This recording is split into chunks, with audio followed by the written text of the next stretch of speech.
ህወሓት ኣብ ልዕሊኡ ከበድቲ ወተሃደራዊ ተሃዲዳት ይካይድ ከም ዘሎ ከሲስሎም ህወሓት ስጉምታት ኣብ ትግራይ ሙሳድ እሕይሉ ከም ዝቕጽለሉ ተሓኒሎም ብዛዕባ እዚ እዋናዊ መግለጺ ቋም ህወሓት መስረት ብምግባር እውን ዝሓዝናይ ጉዳይ ኣሎም ቀዳማይ ሚኒስትር ኢትዮጵያ አብይ አሕመድ ኢትዮጵያ ነጠንቂቆም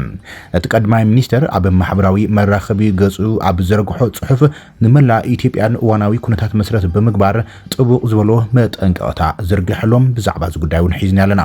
ርእሰ ሊቃነ ጳጳሳት ካቶሊካዊት ቤተክርስቲያን ዓለም ልዮም መበል 17 ሎሚ ኣብ ዘቕረቡ ሓያሎ መድረታት ሓደን መራሕቲ ኩናት አንጻር ኢራን ብቐጥታ ኮዲኖም ኣብ ማእኸላይ ምብራቕ ብውልጡፍ ተኽሲ ደው ክብል ጻውዒት ተቕሪቦም ሓለዋ ሰውራ ኢራን 55 ዙርያ መጥቃዕታት ሰብኡ ኣልቦ ነፈርትን ሚሳይላትን ከም ዘካይደ ኣፍሊጦሎም እዚ ከም ኢሉ እንከሎ ኢራን ኣብ ቀይሕ ባሕሪ መርከብ ኩናት ኣሜሪካ ዒላማ ከም እትገብር ኣፈራሪሓላም ፕሬዚደንት አሜሪካ ዶናልድ ትራምፕ ድማ ኣብቲ ኣብ ልዕሊ ኢራን ምስ እስራኤል ተሻሪኩ ዝጀመረ ኩናት መስረት ብምግባር ዓለማዊ ሓገዝ ጻውዒት ተቕሪቦሎም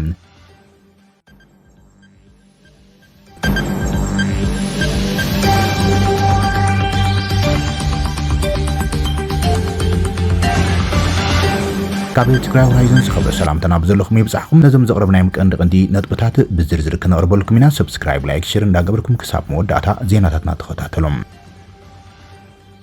ህወሓት ስጉምታቱ ኣሕይሉ ከም ዝቕጽለሉ ተሓኒሎም እዚ ከም ኢሉ እንከሎ ኣብ ልዕሊ ወተሃደራዊ ተሃዲድ ካብ መንግስቲ ብልጽግና ይካይድ ከም ዘሎ ከሲሶሎም ኣብ ብሔራዊ አጀንዳታት ጸኒዐ ከም ወትሮ አንጻርቶም ሓድነትን ዓቕምን ንምዝራግ ዝርግሑ ዘሎ አጀንዳታት ኣብርቲዕ ክቃልስየ ዝበለ ህወሓት ኣብ ብሔራዊ አጀንዳታትና ንሽከል ብዝብል ጻውዒት ተቕሪቦሎም ህዝቢ ትግራይ ኣብ ሓደጋ ህልውና ይዝርከብ ዝበለ ህወሓት ንዝሓለፉ ዓመታት ኣብ ልዕሊኡ ዝተፈጸመ ጀኖሳይድ ዛጊድ ብዝተፈላለዩ መልክዓቱ ይቕጽል ከም ዘሎ ይገሊጹ ዘሎም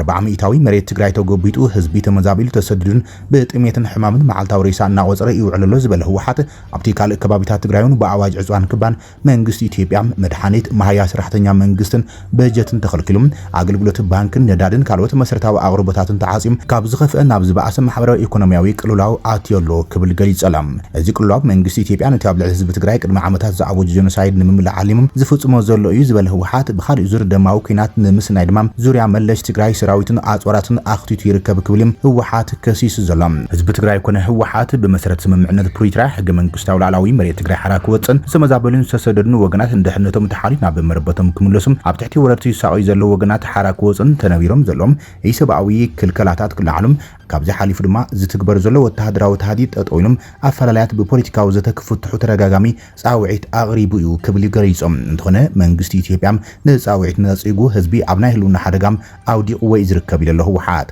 ህዝቢ ኣብ እዚ ከምዚ ዝበለ ናይ ህልውና ሓደጋ ኣብ ዘለሉ እዋን ቀልቡ ካብቲ ቀንዲ ዋኒኑ ንምስሓድ ድማ ካብ ውሽጥን ደገን ዝተዋረዱ ተኸታተልትን መደናገርትን አጀንዳታት ይዝርግሑ ይብል ህወሓት እዞም አጀንዳታት ብዋናነቶም ነቲ ዓብይ ናይ ጀኖሳይድ ትልሚ መፈጸምቲ ኮይኖም ዝቐርቡ ዘለዉ ኮይኖም ሓድነት ህዝቢ ከፋፊልካ ትካላቱ ብምፍራስ ንዝፍጽሙ ሓደጋ ዘይምክት ቡትን ህዝብን ምግባር ኮነ ተባሂሉ ብቐመር ዝንዝሕ ዘለው እዮም ይብል ካብ ሕገ መንግስታዊ ላዕላዊ መሬት ትግራይ ዝቆራረጽ ውሳነ መንግስቲ ኢትዮጵያ ስዒቡም ዝተራእዩ ተኸታተልቲ ድራማታት ክሳብ ዝሰሙን ዓመታት መኸተን ምብታን ዝስርሑ ዘለዎ ፍርታት ጸረግቲ መንገዲ እቲ ብዓብዩ ኣብ ልዕሊ ትግራይ ዝተኣወጀ ጀኖሳይድ ብምባል ይገሊጹ ዘሎም እቶም ዓቕምታት መኸተን ምብታን ዝብሎ ዘሎ ድማ ብፍላይ መንእስያት ትግራይ ብስንክቲ ኣብ ልዕሊ ትግራይ አንጸላልዩ ዘሎም ከቢድ ደበና ኩናት ሲዒቡ ህይወቱ ንምትራፍ ካብ ትግራይ ዝገብሮ ዘሎ ምስዳድን ምውፃእን ከም ዝኾነ ይዝእመን ህዝቢ እዞም ሓድነትን ዓቕምታትን ንምብታን ዝንዝሑ ዘለው አጀንዳታት ከም ወትሮም ኣትሪሩ ከም ዝቃለሶም ኣየጠራጥርን ይብል ህወሓት ህዝቢ ትግራይ ኮነ ህወሓት ሕዝውን ዋኒኖም ኣብቶም ቀንዲ ብሔራዊ አጀንዳታት ህዝቢ ትግራይ ዝበለ ህወሓት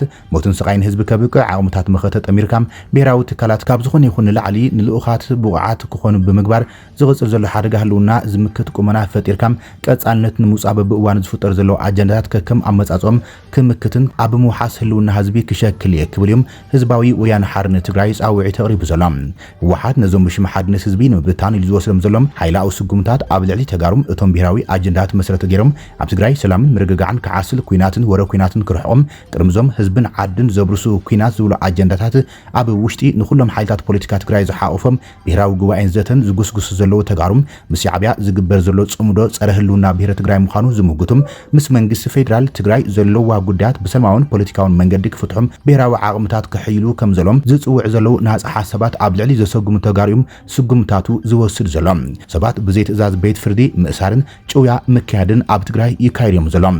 እዞም ጥሕሰት ሰብኣዊ መሰላት ህወሓት ብዝእዞም ዕጡቃት ሓይልታት ዝካየድ ዘሎ ኮይኖም ተጋሩ መንእስያት ዓዶም ገዲፎም ዝሃድምሉ ኩነታት ተፈጢሩ ከተማታት ትግራይ ጽምዋ ዝውሕጠን ኮይነን እየን ዝረኣያ ዘሎ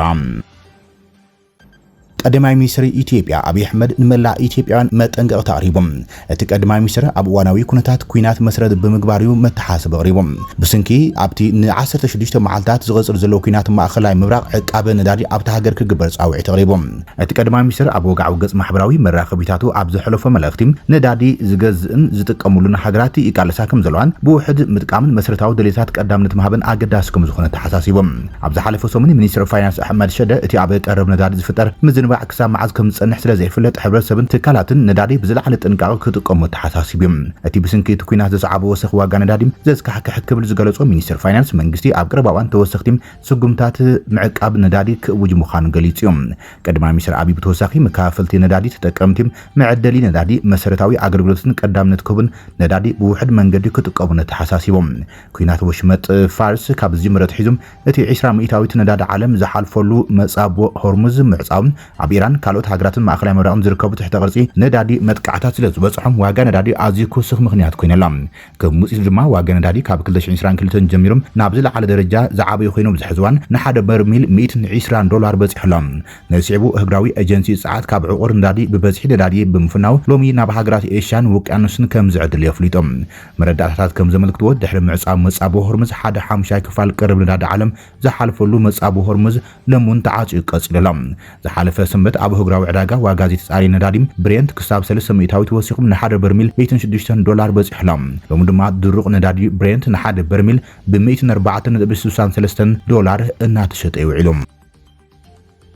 እዚ ከምዚሎም ከሎ ድማ ርእሳነ ሊቃነ ጳጳሳት ሊዮ መበል 17 ኣብ ዘቕርቡ ሓያል መድረም ሓደ ንመራሕቲ ኩናት ኣንጻር ኢራን በቐታ ኮኒኖም ኣብ ማእኸላይ ምብራቕ ድማ ብቁልጡፍ ተኽሲ ደው ክብል ጻውዒት ተቕሪቦም ርእሰ ሊቃነ ጳጳሳት ኣብ ዘሕለፉ መልእኽቲ ሰላም ብሽም ኣብ ማእኸላይ ምብራቕ ዝርከቡ ክርስቲያንን ሰናይ ድሌት ዘለዎም ደቂ ተባዕትዮን ደቂ ኣንስትዮን ተኽሲ ደው ኣቢሎም ማዕጾ ዘተዳግማይ ከኸፍቱ ጻውዒት ተቕሪቦም ዓመጽ ናብቲ ህዝቢ ብሃንቀውታ ዝጽበዩ ፍትሕን ምርግጋዕን ሰላምን ፈጺሙ ክመርሕ ኣይክልን ኢሎም ኣብ ታሪኽ ፈላማይ ኣሜሪካዊ ርእሰ ሊቃነ ጳጳሳት ሊዮ መበል 17 ኣብ ናይ ሰንበት ስብከቶም ንኣሜሪካ ይኹን እስራኤል ብሽሞም ኣይጠቕሱን እንተኾነ ግና ኣብ መኽፈቲ መዓልታት ናይቲ ኩናት ኣብ ኢራን ኣብ ዝርከብ መባእታ ቤት ትምህርቲ ብሚሳይል ዝተፈጸመ መጥቃዕቲ ልዕሊ 165 ንጹሓት ሰባት ዝቐተለም መብዛሕትኦም ህፃናት ምዃኖም እዮም ጠቒሶም ሰበስልጣን ኣሜሪካ እቲ መጥቃዕቲ ውጽኢት ግዜኡ ዝሓለፎ ናይ ጸጥታ ሓበሬታ ምዃኑን ምርመራ ይካየድ ከም ዘሎን እዮም ገሊፆም ወግዓዊ ጋዜጣ ቫቲካን ሎኦብሰርቫቶሬ ሮማኖም ብ6 መጋቢት ኣብ ቀዳማይ ገጻም ናይ ውግእ ትርኢት ብዝብል ዘሕዝን ኣርእስቲ ንመንእሰያት ግዳያት ጅምላዊ መቃብር ዝፈሓሩሉም ስእሊ ዝሓዘ ተሕቲማ ርእሰ ሊቃነ ጳጳሳት ነቶም ኣብ ኣብያተ ትምህርቲ ሆስፒታላትን ዓድታትን ዕላማ ዝገብሩ መጥቃዕታት ስድራ ቤቶም ዝሰኣኑ ሰባት ድንጋጾም ገሊፆም እዮም ብፍላይ ትካላት ረድኤት ብዛዕባ ክመጽእ ዝኽእል ሰብኣዊ ቅልውላው ኣብ ዘጠንቅቓሉ ዘለዋ እዋን ዕጫ ማሕበረሰባት ክርስቲያን ደቡባዊ ሊባኖስን ንቫቲካን ፍሉይ ስክፍታ ኮይነሎም ኩናት ኣሜሪካን እስራኤልን ካብ ዝጅምር ኣብ ዝሓለፉ ክልተ ሰሙናት ርእሰ ሊቃነ ጳጳሳት ንርእሶም ከም ፖለቲካዊ ተቃዋሚ ፕሬዚደንት ዶናልድ ትራምፕ ንኸይቀርቡ ብምድላይ ዘረብኦም ኣብ ዲፕሎማስያውን ዕርቅን ጥራይ እዩ ዝተሓፀሩ እዮም ዝሓለፈ ዓርቢ ንካህናት ኣብ ዘስምዕዎ መድረም ኣብ ዕልቃዊ ውግእ ክብደት ሓላፍነት ዝስከም መራሕቲ ክርስቲያን ሕልንኦም መርሚሮም ክንሱ ትሕትናን ትብዓትን ኣለዎም ድዩ ብምባል እዮም ሓቲቶም ርእሰ ሊቃነ ጳጳሳት ግና ወጥሪ ከይጋድድ ዝያዳ ዘይቀጥታውን ዘይፖለቲካውን መልእኽቲ ከመሓላልፉ ክጽዕሩ እንከሎም ገለ ኣሜሪካውያን ካርዲናላትን ላዕለወ ሰበስልጣን ቫቲካን ግን ሱቕ ኣይበሉን እዮም ናይ ዋሽንግተን ሊቀ ጳጳስ ብፁዕ ካርዲናል ሮበርት ማኬሎሮይም ነቲ ውግእ ብሞራል ቅቡልነት ዘይብሉ ብምባል እዮም ኮኒኖሞም ካርዲናል ብሌዝ ኩፔጅ ካብ ቺካጎም ዋይት ሃውስ ኣብ ማሕበራዊ መራኸቢታት ብዛዕባ እቲ ኩናት ኣብ ዝለኣኹ መልእኽቲ ቪድዮም ጸወታታት ምጥቃም ዘጸይፍ እዩ ኢሎም ጸሓፊ ጉዳያት ወጻኢ ቫቲካን ብፁዕ ካርዲናል ፒዮትሮ ፓሮሊ እውን እቲ ዋሽንግተን ቅድመ ውግእ ዝብል ዘረባ ነጺጎሞ እንተኾነም ግን ቫቲካን መፍትሒ ንምርካብ ምስ ኣሜሪካውያን እስራኤላውያን ንምዝራብ ገና ክፉት ምዃና ገሊፆም ኣሎም ሓለዋ ሰውራ ኢራን 55 ዙርያ መጥቃዕቲ ሰብኣዊ በነፈርቲ ሚሳይላትን ይካይዱ ከም ዘሎ ገሊፆም እስላማዊ ሓለዋ ሰውራ ኢራን ስርሒት ሓቀኛ መብጽዓ 4 ኣብ ዝብል ወፍሪ ኣብ ምዕሩፍ ነፈርቲ ቴል አቪቭን ቤን ጉሪየንን ዝርከቡ ዝተፈላለዩ መሳለጥያት ዕላማ ብምግባር 55 ዙርያት መጥቃዕቲ ሰብኣዊ በነፈርትን ሚሳይላትን ከም ዘካይዱ ገሊፆም IRGC ኣብ ዘውፅኦ መግለጺ እቶም ሸቶታት ማዕከላት ምፍራይ መሳርሒታት ኣየርን ነዳዲ ምምላእ ነፈርትን ዘጠቓልሉ እዮም ኣብቲ ወፍሪ ፈታሕ ኤማድ ቃድር ሃይፐርሶኒክ ሚሳይላትን ዕንውቲ ሰብኣዊ ነፈርትን ከም ዝተቆሙ ገሊጸሎም አርጂሲ ወሲኹ ኣብ መደበር ሓይሊ ኣየር አልዳፈራም መደበር ሓይሊ ባሕሪ ጁፋይርን መደበር ሓይሊ ኣየር ሼክ ዒሳን ዝርከቡ ወተሃደራዊ ትካላት ኣሜሪካውን ዒላማ ከም ዝገበረ ገሊጸሎም ኣብተን መደበራት ኣብ ልዕሊ ንብረት ኣሜሪካ ኣብ ዝተፈጸመ መጥቃዕቲ ዝተቆሙ ኣጽዋራት ድማ ፈታሕ ዙልፋቅር ጀዝፉል ማእከላይ ርሕቀት ሚሳይላት ይርከብዎም በላሕተን ኣዕነውትን ሰብኣዊ ኣልቦ ነፈርቲ ከም ዝተጠቐሙ ድማ ገሊጸሎም ካብ ርእሰ ከተማ ሕብራት ኢሚሬትስ ዓረብ አቡዳቢ 30 ኪሎ ሜትር ርሒቁ ዝርከብ መደበር ሓይሊ ኣየር አልዳፈራም መዕቆቢ ትእዛዝ ውግእ ሓይሊ ኣየር ኢሚሬትስን ዋና ቤት ጽሕፈት ሓይሊ ኣየር ኣሜሪካን እዮም ኣብ ባሕሪን ዝርከብ መደበር ሓይሊ ባሕሪ ጁፋይር ሓሙሻይ መርከብ ኣሜሪካ ዝነብረሉ ኮይኖም መደበር ኣየር ሼክ ዒሳ ኣብ ባሕሪን ዝርከብ ወተሃደራዊ መዕርፎ ነፈርቲ እውን ዒላማ ተገይረሎም እዚ ከም ዲሉም ከሎ ነፈርቲ ውግእ ኣሜሪካን እስራኤልን ኣብ ምብራቅ ቴህራን ኣብ ዝርከቡ ከባቢታት መጥቃዕታት ከም ዘካየዳም ማዕከና ዜና ፋርስ ኢራን ጸብጺበነላ እዚ ከም ዲሉም ከሎ ድማ ኢራን ኣብ ቀይሕ ባሕሪ መርከብ ኩናት ኣሜሪካ ዒላማ ከም ትገብር ኣፈራሪሓላ ሰራዊት ኢራን ኣብ ቀይሕ ባሕሪ እትርከብ መርከብ ጽዕነት ነፈርቲ ዩኤስኤስ ጀራልድ ፎርድ ንሃገራ ስጋት ምዃንን ሕጋዊ ዒላማ ከም ዝኾና ገሊጾም ኣባል እስላማዊ ሓለዋ ሱራ ኢራን ዝኾነ ካታም አልአንቢያም ኣብ ዘውፅአ መግለጺ ህላው መርከብ ጽዕነት ነፈርቲ ኣሜሪካ ዩኤስኤስ ጀራልድ ፎርድ ኣብ ቀይሕ ባሕሪ ንኢራን ስጋት ከም ዝኾነን ኩሉ ናይታ መርከብ ቀረብን ኣገልግሎትን ትካላት ብወተሃደራዊ ሓይሊ ኢራን ዒላማ ዝግበር ምዃኑ ኣጠንቂቖሎም 300 ሜትር ዝነውሓታ ጀራልድ አርፎርድ ኣብ ዓለም ዝዓበየት መርከብ ውግያ ኣብ ማእከላይ ምብራቅ ዝርከብ ማእከላይ ትእዛዝ ኣሜሪካ ሴንትኮም ኣብ ሓደ ክፋልታ መርከብ ባርዓዊ ከም ዝተበገሰ ሓቢሩ ነይሩ እዮም ይኹን እምበር እቲ ባርዕ ኣብ ትሕቲ ቁፅሪ ከም ዘሎን ንሓፈሻዊ ስራሓት እታ መርከብ ዝዘርግዕ ዕንወት ከም ዘይሰዓበን ሙሉእ ብምሉእ ኣብ ስራሕ ከም ዘላን ገሊጾም ማእከላይ ትእዛዝ ብተወሳኺ ኣብታ መርከብ ዘጋጥም ባርዓዊ ምስ ኩናት ዝተኣሰረ ኣይኮነን ከምኡን ውፅኢት ወተሃደራዊ ንጥፈታት ከም ዘይኮነ ገሊጾም እታ መራኽብ ጽዕነት ነፈርቲ ዩኤስኤስ ጀራልድ አርፎርድ ድሕርቲ ኣሜሪካ ኣብ ቬንዙዌላ ዘካየደቶ ወተሃደራዊ ስጉምቲም ቅድሚ ኩናት ኢራን ኢራቅን ናብ ማእከላይ ምብራቅ ተዋፊራም ድሕሪ ምጽንሓ ኣብ ቀይሕ ባሕሪ ያዘላ እዚ ከም ዲሉም ከሎ ድማ ነቲ ኩናት ስዒቡ ትራምፕ እውን ዓለም ለኻዊ ሓገዝ ጻውዒት ተቕሪበሎም ትራምፕ ብዛዕባ ምዕጻብ መጻቡ ሆርሙዝ ስክፍታ ስለ ዘሎም ኔቶን ካልኦት ሃገራትን ክድግፍኦ ጻውዒት ተቕሪበሎም ፕሬዚደንት ዶናልድ ትራምፕ ኔቶን ካልኦት ሃገራትን ሓይሎም ብምዋሃድ ነቲ ካብ ወሽመጥ ፋርስ ንሰደድ ነዳዲም ኣገዳሲ ዝኾነ መጻቡ ሆርሙዝ ክሕሎ ጸዊዖሎም መንግስቲ ኣሜሪካ ነቲ ምራኽብ ካብ መጥቃዕቲ ኢራን ንምክልኻል ጥምረት ንምቋም ምስ ቻይና ዝርከባ ሃገራት ይዘራረቡ ከም ዘሎ ድማ ትራምፕ ገሊጾሎም ትራምፕ ካልኦት ሃገራት ሽሞም ኣይጠቐሰን እንተኾነ ግና ኣባላት ኔቶ መሬቶም ይከላኸሉ ብምባል ህልው ኩነታት መጻቡ ሆርሙዝ ፍልፍል ነዳዲ ስለ ዝኾነ ከም ግዛኣቶም ክሪኦ ከም ዘለዎ ገሊጾሎም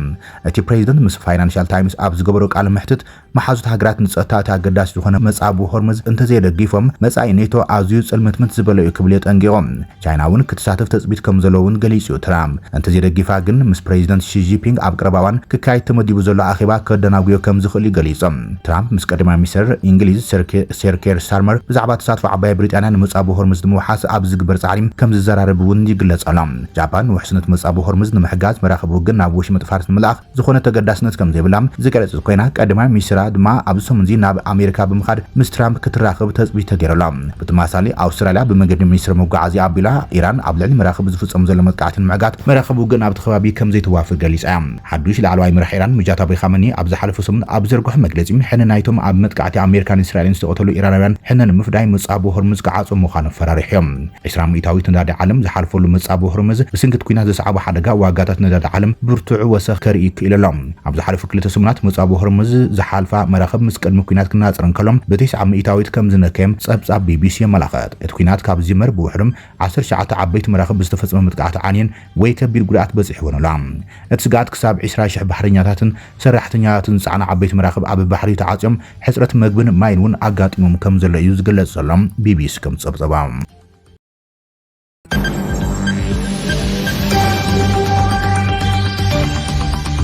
ክብራትን ፍትዋትን ተኸታተልቲ ዜናታትና ነዚ ሰዓት ዝበልናዮም ሓደሽቲ ምዕባለታትን እዋናዊ ዜናታትን ኣብዛዚምና ኣለና ንሰናይ ምክትታልኩም ነመስግን ሰላም